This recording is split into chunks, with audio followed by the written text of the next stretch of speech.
근데 이렇게 말은 못 하겠는 거죠. 여러분 저처럼 사세요. 그렇게는 말을 못 하겠는 거예요. 문제가 있다는 건 10년 전에 인식했습니다. 이거 계속 이대로 가면 안 될 것 같아. 근데 남들이 보기에는 문제 없어 보일 수 있잖아요. 근데 저는 알고 있었거든요.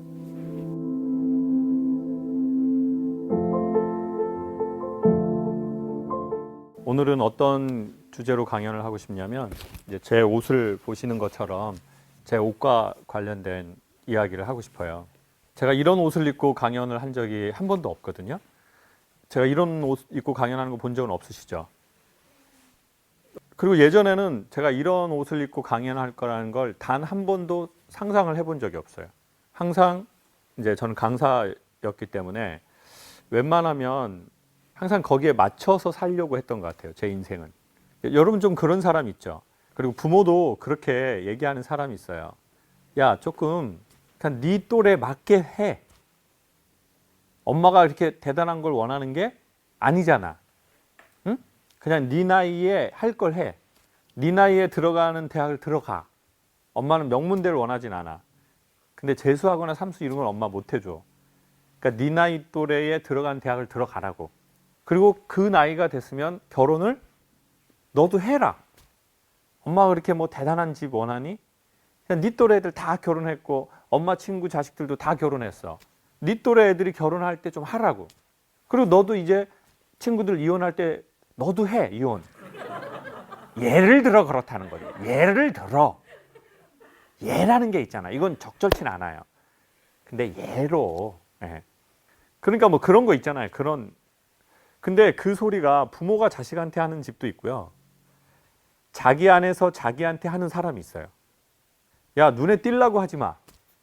그냥 남들처럼 직장 생활 해. 넌 뭐 이렇게 적응을 못하고 힘들어해. 어? 그런 온갖 소리가 있어요. 근데 저는 상대적으로 남들이 보기에는 어떨지 모르겠지만 100%는 아니겠지만 좀 사람들의 시선에 맞춰서 살려고 했던 것 같아요. 뭐 예를 들어 뭐 옷을 입든 되게 너무 작은 거라도 옷이든 뭐 저 사실 안경 끼거든요. 근데 제가 안경 끼고 강연하는 모습을 보신 분이 거의 없을 거예요. 왜 안경을 안 낄까요? 그거는 저만의 이상한 생각이에요. 저는 안경을 껴야 편하거든요. 근데 안경 끼면 뭔가 약간 사람들하고 나하고의 거리감이 생긴다고 생각하나 봐요. 그래서 안경을 안 껴요. 그리고 또 안경 끼면 또 너무 예쁜 분이 명확하게 보이면 안 돼. 사실 오늘은 껴도 될 상황이거든요. 오늘은 그냥 쌍안경을 껴도 전혀 문제가 없는 이런 상황이 있음에도 불구하고 제가 안 끼게 되는 거예요. 그리고 뭐 강의할 때는 항상 수트를 입어. 그리고 예전에 어떤 기업은 드레스 코드까지 줘요. 파란 계열로 입어주세요. 우리 회사는 상징이 파란색이니까 파란색 양복 좀 이렇게 입고 오세요. 뭐 그런 것도 있고, 전 스타일에 있어서도 너무 머리 스타일이 너무 이게 뻔한 이 스타일이거든요. 저 이렇게 하고 싶지 않아요. 진짜 제가 하고 싶은 거는 전 머리를 정말 이렇게 길러가지고 이게 상투도 틀고 싶고요. 그리고 수염도 기르고 그러면 머리를 짧게 치고도 싶고 몸에 타투도 하고 싶은 게 있거든요. 그래서 저한테 의미 있는 거를 그려놓고 싶은 게 있어요. 그림이든 글자든 엄마 이름 써놓고 싶을 때가 있어요. 한정자. 너무 문신했는데 한정자 이거 뭔가 그래도 사람이 자기가 하고 싶은 게 있잖아요. 근데 제 속에서 이렇게 말을 해요. 수염 잘라. 이렇게. 야, 그 무대에 설 거면 그 회사 사람들이 안 좋아해. 수염 잘라. 저 어제 무슨 어떤 회사의 MC를 봤는데 그 전까지 제주도에서 생활하면서 수염을 길렀었거든요. 난 수염을 기르고 싶은데 제 안에서 검열하는 거예요. 머리 이렇게 해. 옷 그렇게 입어. 행동 그렇게 하지 마. 근데 이 간단한 거에서부터 되게 큰 게 있어요. 그래서 저는 그 말을 되게 잘 듣고 살았어요. 되게 겉으로 보기엔 내가 하고 싶은 거 하는 것처럼 보이지만 남 말을 잘 듣는 아이 스타일이에요. 그리고 분위기를 잘 파악해요. 그리고 분쟁이 일어나는 걸 싫어해요. 그건 어려서 분쟁을 많이 경험해서 그렇게 된 것 같아요. 내가 너무 어릴 때 이 분쟁을 경험했기 때문에 그래서 저는 문제가 생길 것 같으면 도망가는 스타일이 돼버렸어요. 직면해서 싸우거나 문제를 해결하거나 조율을 하는 게 아니라 문제가 생길 것 같아. 그럼 나 그냥 도망가 버릴 거야. 마치 꿩처럼. 꿩이 그런다고 하거든요. 꿩이 뭐 소리가 나잖아요. 그러면 이제 날아가야 되잖아요. 근데 그냥 수풀에 대가리를 쳐박고 있는 거예요. 그냥 자기가 안 보면 된다고 생각하는 거야. 이런 식의 문제 해결 방법으로 살아가는 사람이 있거든요. 그리고 주변이 정리가 되고 조용해지면 다시 이렇게 나오는 거죠. 아니면 나를 찾아와 주기를 계속 기다리는 거예요. 날 찾아와 줘. 나도 마음은 있어. 그렇지만 내가 적극적으로 하진 못하겠어. 이제 그게 어려서의 그런 환경과 저의 기질이 맞물려서 나온 것 같아요. 아마 여러분도 또 여러분의 환경과 기질이 맞물려서 지금의 어떤 행동 방식, 반응 방식 이런 게 그 세팅 값이 좀 있으시겠죠. 그래서 저는 이제 강연을 했어요. 눈치를 잘 봤죠. 근데 눈치라기보다는 좋은 의미로 말하면 센스예요. 배려고. 그리고 그럴 만한 감정 근육이 좀 있었던 것 같아요. 그래서 남한테 맞춰주는. 그래서 이제 그런 사람들이 보통 성과가 잘 나고요. 그런 사람들이 있는 회사나 집이 평화로워요. 근데 문제는 그게 감당할 수 있는 범위를 벗어나면 정신의 문제를 갖고 오는 큰 원인을 제공한다는 거예요. 근데 너무 힘들 때는요, 그 정신병이 잘 안 나타나요. 근데 여유가 생기기 시작하면서 그게 경제적 여유든 사회적 여유든 시간의 여유든 뭔가 여유가 생기기 시작하면서 우리 안에 그 문제가 문제화되기 시작하더라고요. 일단 첫 번째로 우리 안에 나타나는 현상은 별로 사는 게 재미가 없다는 거예요. 그리고 좋다라는 말을 잘 안 해요. 그리고 감탄사를 잘 연발하지 않아요. 그리고 별로 잘 웃지 않아요. 그리고 남 웃는 거 보면 너무 보기 좋다 막 그러지 않고 오래 못 간다. 야, 언니는 그럴 때 없었냐, 이나? 저럴 때다, 씨, 아주. 웃어. 그러면서 뭔가 되게 염세주의자가 되고 회의주의자가 되고 인생을 되게 복잡하게 생각하고 똑똑한 것 같지만 나는 인상이 안 좋아지고 나는 별로 웃지 않고 나는 별로 좋다고 말하지 않고 나는 별로 이제 인생에 고마운 게 없고 감사한 게 없어지기 시작해요. 그러니까 좋다라는 말을 잘 안 하는 거죠. 좋다. 요즘에 좋다라는 말을 제일 많이 하는 TV 프로그램이 뭐예요? 나는 자연인이다잖아요. 거기에 나오시는 분들 항상 좋다는 말을 잘해요. 뭐가 좋다고 해요? 삶의 힘듦을 가늠할 수 있는 나는 자연인이다. 거기에서는 좋다는 말을 되게 많이 해요. 공기가 좋다. 물이 좋다. 주로 감탄사를 많이 해요. 설명하지 않아요. 감탄해요. 그리고 고맙다는 얘기를 되게 많이 해요. 제가 보기엔 삶의 상당히 높은 질에 가까이 갔을 때 나타나는 현상이거든요. 인생 깨닫기만 많이 하면 뭐합니까? 깨닫는 것보다 더 강력한 게 고맙다고 느낄 때라는데. 세상 다 아는 것처럼 말하는데 밝은 에너지가 없어요. 전 차라리 세상을 좀 모르고 밝은 에너지를 택하고 싶습니다. 요즘 제 선택은요. 제가 이제 그 상태가 된 거죠. 나는 소통에 대해서도 좀 잘 알 수 있을 것 같고 나는 어떻게 하면 사람들이 행복해지는지도 알 것 같고 삶의 구조도 좀 난 상당히 알 것 같고 인간의 마음의 그 개놈 지도도 나는 어느 정도 알 것 같은데 내가 별로 사는 게 그저 그러한 거죠. 전보다 환경은 되게 좋아졌는데. 그래서 선택한 몇 가지 중에 하나가 제가 집중할 만한 그 거리를 찾는 거였어요. 나는 뭐에 집중하지? 난 어떨 때 시간이 빨리 가지? 그걸 다시 찾는 거였어요. 근데 처음에는 그게 강의였거든요. 강의는 좋아서 한 거예요. 여러분 결혼도 좋아서 보통 하죠. 처음에는 그래도 보통은 좋아서 해요. 근데 문제가 그게 영원하지 못하다는 거예요. 강의 너무 좋아서 했거든요. 진심으로 했어요. 근데 일이 안 된 게 아니고 잘 됐어요. 사업했는데 잘 될 수 있잖아요. 그 분야를 했는데 잘 될 수 있다고요. 근데 문제가 뭐냐면 잘 됐는데 내 삶의 만족도가 그리 높지 않은 거예요. 그래서 이렇게 말할 수가 없는 거예요. 여러분 제가 말한 대로 하세요. 이렇게 말할 수 있어요. 근데 이렇게 말은 못 하겠는 거죠. 여러분 저처럼 사세요. 그렇게는 말을 못 하겠는 거예요. 그냥 제가 말한 대로 사세요. 그럼 좋은 일이 생길 거예요.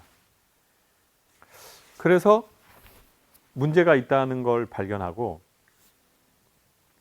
문제가 있다는 건 10년 전에 인식했습니다. 내 삶에 문제가 있다. 이거 계속 이대로 가면 안 될 것 같아. 근데 남들이 보기에는 겉보기에는 문제 없어 보일 수 있잖아요. 근데 저는 알고 있었거든요. 문제가 있다는 걸. 여러분은 어떠세요? 여러분은 겉보기에는 지금 다 괜찮아 보이고 오히려 더 잘 될 수도 있는데 좀 문제가 없다고 생각하세요? 아니면은 나는 겉도 좋고 좀 안에 상태도 괜찮고 어떻게 생각해요? 문제가 많아서 왔어요? 자, 문제가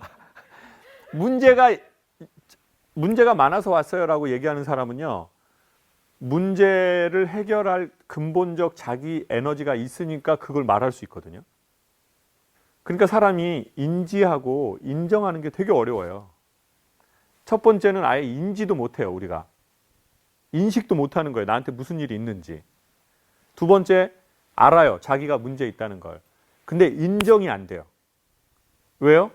자존심이 세거나 우리가 그 문제를 직면할 준비가 안 되면 우리는 인정을 할 수가 없어요. 그럼 그냥 너무 무서운 거 앞에 있어야 되잖아요. 그러니까 우리 문제가 있어서 왔어요 라고 하시는 분은 일단 2단계의 힘이 있으시다라고 봐요. 저는 근데 자존심과 이미지 때문에 그걸 얘기할 수 없었던 것 같아요. 근데 사람들은 느꼈겠죠. 저에 대해서. 저는 그거를 고상하고 어려운 말로 방어막을 쳤던 것 뿐이고. 그러다가 이제 지금 이 옷을 입고 어떤 하는 작업을 하는 선생님을 만나게 됐어요. 처음에는 그 선생님의 작품을 만났고 그때 용기를 내어서 너무 고맙게 또 인연이 되어서 그분을 소개해 주셨고 제가 이제 그분을 만나 뵈러 갔죠. 아주 오랜만에 마음이 뜨거워지더라고요. 그래서 용기를 내서 제가 배울 수 있게 해달라고 간청을 했어요. 한 번 만에 됐을까요? 한 번 만에 되지 않더라고요. 여러분 저는 남자는 어떤 여자 좋아해요? 왜 이렇게 화가 많이 나 있으시네요? 아까까지 제가 질문한 거에 대답 하나도 안 하더니 저는 남자는 미인을 좋아한다고 생각해요. 그럼 여성들도 이쁜 옷 좋아해요? 미운 옷 좋아해요? 예쁜 옷 좋아하죠. 핸드백, 이쁜 핸드백이 좋아요? 비닐이 봉지가 좋아요? 네? 예쁜 핸드백이 좋죠. 여러분 여기 집에서 나오면서 여잔데 나 비닐이 봉지 안에 분리수거 봉지 안에 거기다가 이렇게 물건 놓고 오기는 좀 그렇잖아요. 인간은 본능적으로 아름다움을 전 좋아한다고 생각해요. 근데 진정한 아름다움은 저는 의미와 흥미라고 생각해요. 그게 저는 아름다운 인간의 아주 기본 개념인 것 같아요. 이쁜 게 아니라 뭐라고요? 무슨 미요? 의미와 흥미. 의미는 고상하게 말해서 value, 가치를 느끼는 거죠. 흥미는 내가 집중하게 하고 나를 어린아이 되게 하고 뭔가 반복하게 하는 자기만의 그 지점이 있거든요. 이 두 개가 맞아지면 전 그게 미인이라고 생각해요. 자, 근데 남자들이요, 이런 얘기를 해요. 여러분, 예쁜 여성들이 의외로 남자친구가 없는 경우가 되게 많거든요. 어떤 것 같아요? 봐봐요. 여러분은 경험이 없잖아요. 모르는 거야. 그냥 지금 그냥 말의 힘은 경험이다라는 말씀을 드리고 싶고요. 의외로 이쁜 여성들이요, 남자친구가 없는 경우가 되게 많더라고요. 연예인분들하고 방송해 보니까 너무 예뻐. 몸매도 너무 예쁘고 얼굴도 너무 예쁘고 스타일도 너무 좋아요. 근데 남자친구가 없어. 그걸 남자 입장에서 왜 그런지 소개해 볼까요? 대부분의 남자는 소심하거든요. 그래서 자기의 능력 안에서 여성을 선택하려고 해요. 근데 너무 예뻐. 그럼 뭐라고 생각할 거예요? 남자들이 보통 저 여자는 남자친구가 있겠지. 그리고 저렇게 예쁜 여성, 미인을 사귀려면 내가 능력이 되게 많아야 되는데 나는 그 능력이 없어. 그리고 이미 경쟁자가 너무 많을 거야. 그리고 자존감이 낮잖아요. 그럼 나 같은 남자가 어떻게 사귈 수 있겠어? 난 저렇게 이쁜 여자랑은 못 사귈 거야. 안 되지. 이런 겁이 있어요. 딱 그래요. 그냥 딱 여성 볼 때 되게 미인이다 싶으면 남자친구 있겠구나. 자, 근데 저는 이걸 남녀 얘기를 하고 싶은 게 아니고요. 내가 되게 의미 있는 삶을 딱 봤어요. 전 그걸 미인이라고 정의할게요. 내가 의미 있는 삶을 살 수 있을까? 내가 정말 내 인생이 흥미롭게 살 수 있을까? 내가 그 세계에 들어갈 수 있을까? 난 못 그럴 거야. 이미 경쟁자가 너무 많아. 저 삶이 나를 받아주지 않을 거야. 저 예쁜 삶이. 근데 참 희한해요. 이거 연애의 심리하고 되게 비슷한데요. 남자나 여자나 다 이상형이 있죠. 자, 남자나 여자나 이상형이 있어요. 근데요, 여성들의 경우에 어떤 경우가 있냐면, 제가 여러분 여성분들이 많으니까 여쭤볼게요. 나 저 남자 내 이상형 아니야. 근데 나한테 너무 잘해요. 성실하게. 내가 가세요. 그래도 나한테 좀 대쉬를 하는 거예요. 시간 되세요? 제가 좀 그쪽 분 너무 호감이 있어서 식사 한번 하고 싶은데 뭐 좋아하세요? 천국 갈래요? 저랑 같이? 김밥 천국 갈래요? 그러면 여자분들이 거기에서 천국 콜! 이런 여자 있어요? 없어요? 그런 여자는 사귀면 안 된다고 생각해요. 엄청 무서운 여자예요. 바로 천국 가자고 하는 여자. 근데 보통 그때는 어떻게 하죠? 괜찮아요. 저 불교 다녀요. 저는 그냥 윤회할 거예요. 그래도 웃죠? 어처구니가 없어서라도. 이렇게 해서 한 번으로 끝나면 없어지는 거예요. 걔는 그냥 또라이야. 근데 시간이 또 지났는데 또 와. 천국 부담스러우시죠? 그러면 저 진짜 차 한 번만 마실 시간 주실래요? 뭐 좋아하세요? 뭐 카페라떼, 바닐라 라떼? 저는 바나나 맛 우유 좋아하거든요. 그래서 바나나 맛 우유 평범하게 따주지 말고 엄지로 그냥 빡 따가지고 그럼 여자분이 또라이야 뭐야 얘는? 나 진짜 어이가 없네. 근데 그 남자가 또 찾아와. 예의 있게. 또 찾아와. 그럼 여자분들 어떻게 될 것 같아요? 이런 마음이 드는 사람이 60% 전후예요. 나 없으면 죽는다고 하니까 사람 하나 구제하자. 진짜. 나 그 의미 있는 삶의 세계로 들어가고 싶어. 그러면 그 이쁜 아름다운 세계는요, 우리를 처음부터 반드시 받아들이지 않아요. 먼저 딱 튕겨요. 근데 이때 보통 사람들이 그 의미 있고 흥미로운 삶을 포기해버린 거예요. 자존감이 낮거나 나의 강한 동기부여가 없으면. 저는 그 선생님에게 문화생으로 들어가는 게 딱 그 일이었어요.